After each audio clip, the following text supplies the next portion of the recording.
Bismillahirrahmanirrahim. Assalamualaikum warahmatullahi wabarakatuh. Perkenalkan, nama saya Rina Rianti. Saya dari kelas PIAUD RPL 1C. Di sini saya akan menjelaskan tentang paradigma baru PAUD. Selamat menyaksikan. Yang pertama yaitu pengertian paradigma baru PAUD.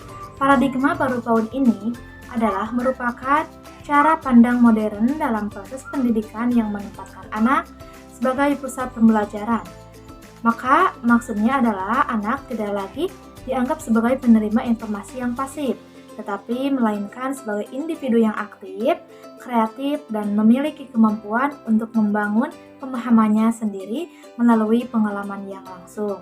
Nah, setiap anak itu dipandang unik, maksudnya yaitu dengan potensi dan minatnya masing-masing, serta gaya belajar yang berbeda sehingga pembelajaran perlu disesuaikan dengan kebutuhan dan karakteristik dari perkembangan anak tersebut. Paradigma baru PAUD ini juga menegaskan bahwa pentingnya lingkungan belajar yang aman, nyaman, dan menyenangkan karena untuk menjadikan anak merasa dihargai, diterima, dan bebas untuk berekspresi.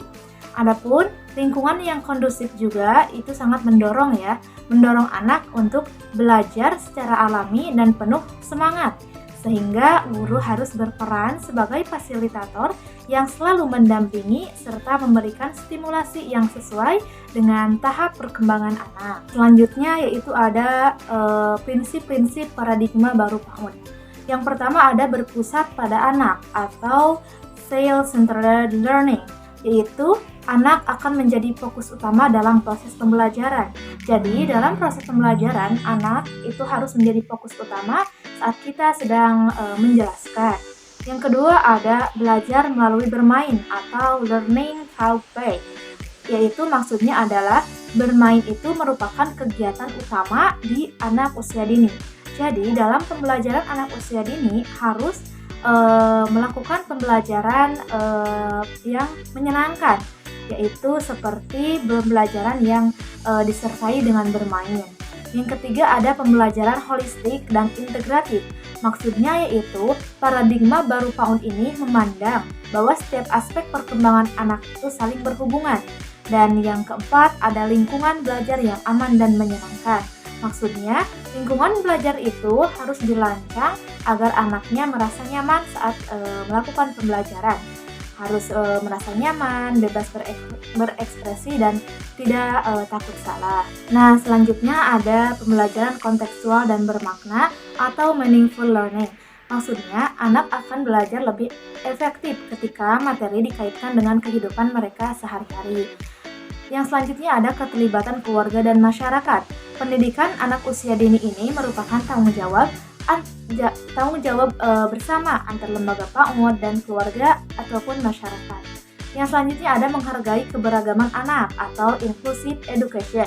Maksudnya setiap anak itu memiliki latar belakang yang berbeda, memiliki kemampuan dan kepribadian yang berbeda. Selanjutnya ada implementasi pendidikan baru PAUD dalam pembelajaran. Implementasi paradigma baru PAUD anak usia dini dalam pembelajaran yaitu merupakan bentuk perubahan mendasar dalam cara pandang dan praktik pendidikan yang berfokus pada kebutuhan dan karakteristik anak. Paradigma ini menempatkan anak sebagai pusat pembelajaran yang bukan sekedar menerima pengetahuan dari guru, dan anak akan dianggap sebagai individu yang aktif, kreatif, dan memiliki potensi untuk berkembang melalui pengalaman langsung yang bermakna. Nah, yang selanjutnya juga salah satu ciri utama implementasi paradigma baru ini adalah penerapan konsep belajar melalui bermain atau learning through play. Kegiatan belajar di PAUD ini tidak lagi berorientasi pada hasil akademik saja, seperti membaca, menulis, dan berhitung atau calistung, tetapi lebih menekankan pada proses pembentukan karakter, pengembangan sosial, emosional, kemampuan berpikir kritis, dan kemandirian anak.